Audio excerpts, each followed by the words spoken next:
Perkenalkan, saya Ridho Supabadi. Saya adalah mahasiswa Pascasarjana Universitas Pendidikan Indonesia, Program Studi Administrasi Pendidikan. Pada kesempatan video ini, saya bersama rekan saya Raffi Fauzia Hakim akan mencoba untuk menjelaskan mengenai supervisi. Nanti juga kami akan menyajikan teori-teori mengenai supervisi, dan kemudian ada juga wawancara dari pengawas sekolah yang sudah berpengalaman dalam hal supervisi. Mudah-mudahan video ini bermanfaat.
Bismillahirrahmanirrahim. Assalamualaikum warahmatullahi wabarakatuh.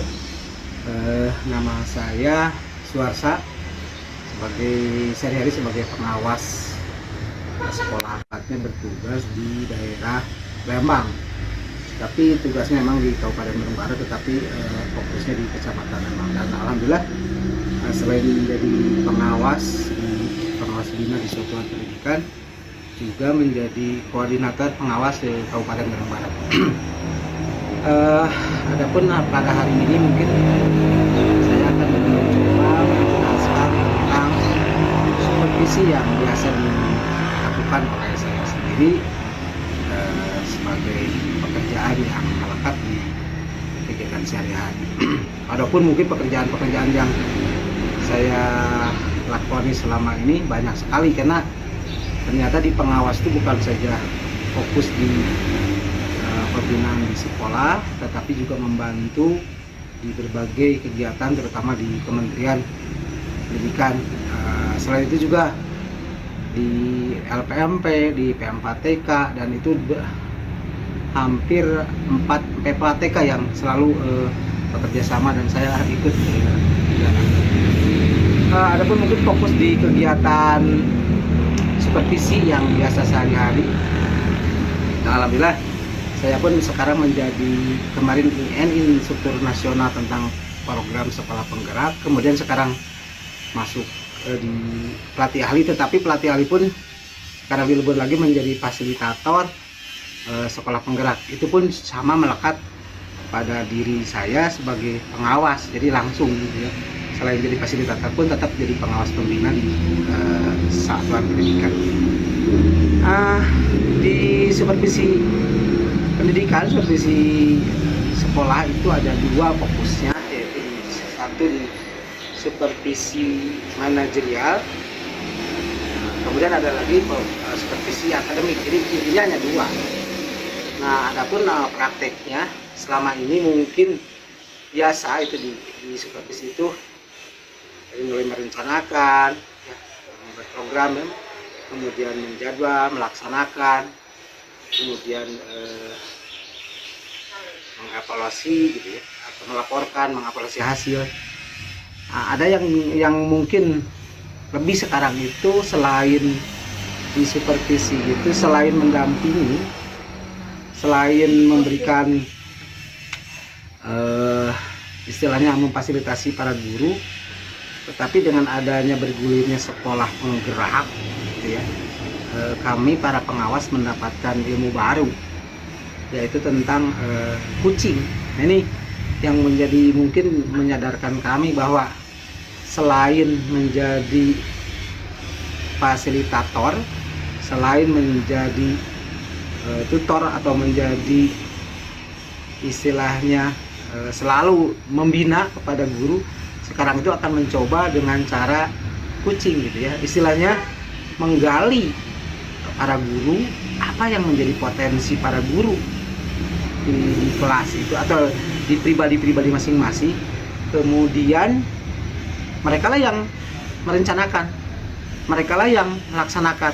Kami mungkin para pengawas atau mungkin kepala sekolah hanya memastikan apa sih yang dikuasai mereka. Jadi gini, strategi atau metode apapun yang paling hebat itu ya metode atau strategi yang memang betul-betul dikuasai. Nah, kita coba untuk menguasai, ya menguasai guru maksudnya, yang dikuasai oleh guru. Jadi apapun metode aja sebagus secanggih apapun, ketika mereka tidak menguasai ya apa boleh, nggak ada artinya. Tetapi ketika kita coba dengan kucing tadi, jadi mengembangkan apa yang mereka punya, apa yang mereka potensi-potensi yang ada di dirinya, itu insya Allah mungkin mereka akan dengan senang hati, akan sepenuh hati untuk kegiatan, terutama di perbaikan mengajar.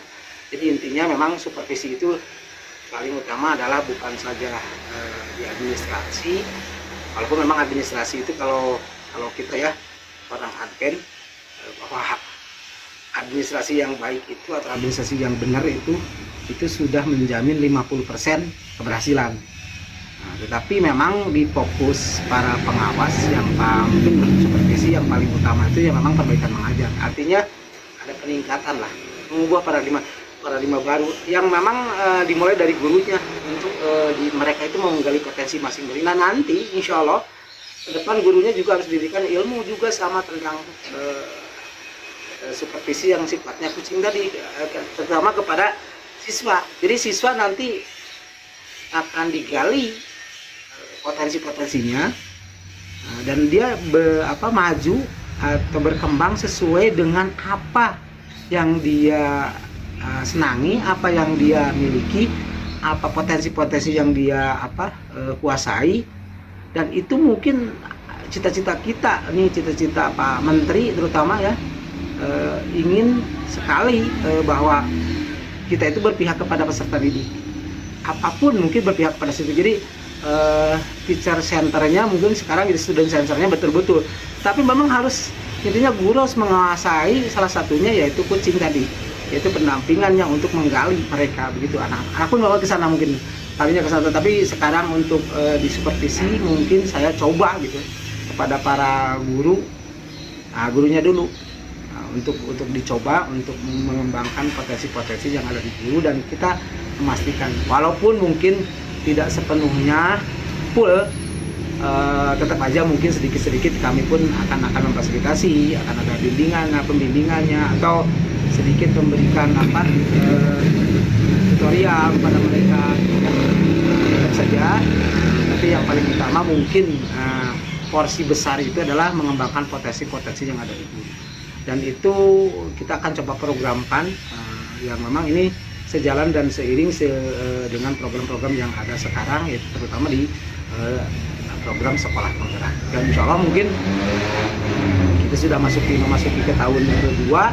Alhamdulillah saya masuk di struktur nasional pun sama, kemarin masuk ke PA-nya pelatih ahli dan sekarang masuk ke fasilitator dan sekaligus mendampingi mereka-mereka atau sekolah-sekolah yang menjadi sasaran sekolah. Itu mungkin salah satunya. Jadi memang ada hal yang baru terutama di strategi kami dalam supervisi gitu ya. Supervisinya mungkin ditambah hanya ada ilmu baru, salah satunya menggali para guru, dia berkreasi dengan sendirinya gitu ya. Berkreasi dengan kemampuan dan potensi-potensi yang ada di dalam ini. Dengan insya Allah semua punya potensi besar, tidak ada satupun yang potensi-potensi yang negatif, semuanya positif.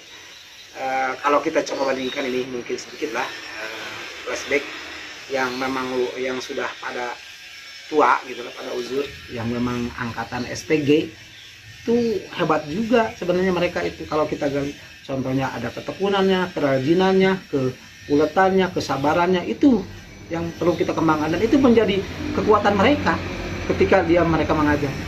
Pada yang anak-anak muda yang memang yang kesinilah tahun 90-an kesini yang lulusan PGSD itu mereka juga hebat. Mereka hebat sekali di strategi lah, menguasai teknologi lah, semua mereka inovatif lah semua. Nah yang paling hebat ini ketika dua generasi ini digabung, insya Allah mungkin ini akan menjadi potensi besar bagi dunia pendidikan kita. Dan para pengawas lah yang ini harus menjadi motor penggeraknya, yang memadukan antara generasi ini. Dan kita tidak memungkiri di lapangan itu terjadi. Jadi tapi tergantung kita dan kepala sekolahnya mungkin yang harus bisa menggali mereka dan memadukan antara dua generasi ini yang memang terlalu senjang antara generasi tua yang generasi yang memang menjelang hampir semua di 2024 itu hampir semua pensiun. Memang akan diganti. Tapi para guru-guru muda ini wajib dulu sebelum mereka pensiun itu wajib dulu berguru ya. Salah satunya ya tentang kesabarannya, tentang keuletannya, tentang kerajinannya, tentang tanggung jawabnya gitu. Jadi yang mereka tuh kecerdasan, memang kalau kecerdasan secara intelektual ya mereka kalah sama anak-anak yang muda, tetapi kecerdasan emosionalnya, kecerdasan spiritualnya, kecerdasan sosialnya itu hebat sekali. Itu perlu diguru oleh mereka, dan kita para pengawas inilah yang bisa menyambungkan potensi-potensi yang ada di pada mereka. Itu salah satunya dengan cara menggali, dengan cara tadi dengan mendampingi mereka menggali dengan cara kucing. Jadi merencanakan apa yang dia punya, apa potensinya, dan yang hebatnya tadi digabungkan antara dua generasi. Itu mungkin salah satu yang jadi program atau yang jadi kegiatan, salah satunya mungkin di supervisi manajerial. Di supervisi akademik. Kalau supervisi manajerial memang manajerial itu ya administrasi ya kebanyakan ya, kalau kepada guru ya terutama membuat SOP-nya, mungkin membuat istilahnya promise-nya, silabusnya. Tapi untuk kepala sekolah mungkin membuat manajerial yang memang sifatnya administratif. Itu saja mungkin mudah-mudahan menjadi pencerahan atau menjadi bekal nih untuk program-program yang sedang dilaksanakan atau sedang diteliti oleh Bapak ini mahasiswa ini ya yang ikut di dalam kegiatan ini, atau mungkin menjadi tugas tentang supervisi bagi para pengawas. Terima kasih. Assalamualaikum warahmatullahi wabarakatuh. Oke teman-teman, tadi kita sudah menyaksikan wawancara dengan Pak Suarsa, salah satu pengawas di Kabupaten Bandung Barat. Dan memang pengawas sekolah ini memegang peran strategis dalam meningkatkan profesionalisme guru dan mutu pendidikan di sekolah. Nah, kemudian untuk melakukan supervisi ini, pengawas sekolah itu harus memperhatikan prinsip-prinsip dari supervisi. Nah, di sini ada 4. Yang pertama itu adalah prinsip ilmiah atau scientific.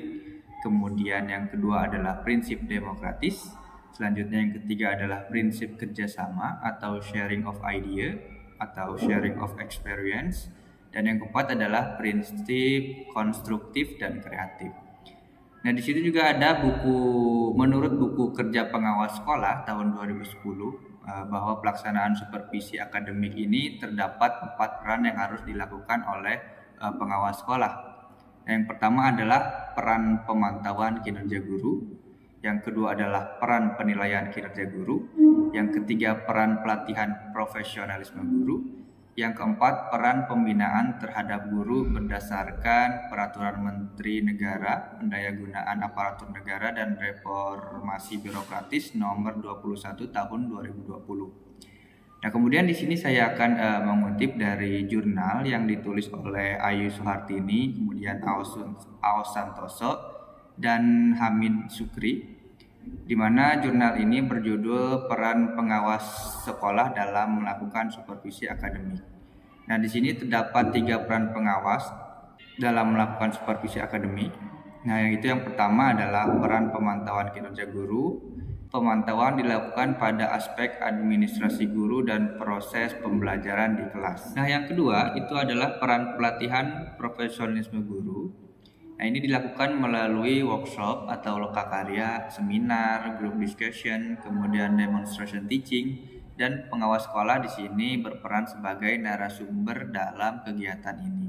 Kemudian yang ketiga itu ada peran pembinaan guru dilakukan pada aspek administrasi guru dan proses pembelajaran di kelas.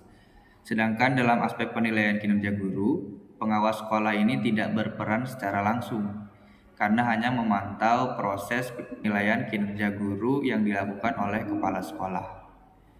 Nah, mungkin itu teman-teman video tentang supervisi yang bisa kami sajikan. Mudah-mudahan bermanfaat. Kami akhiri, billahi taufiq wal hidayah. Wassalamualaikum warahmatullahi wabarakatuh.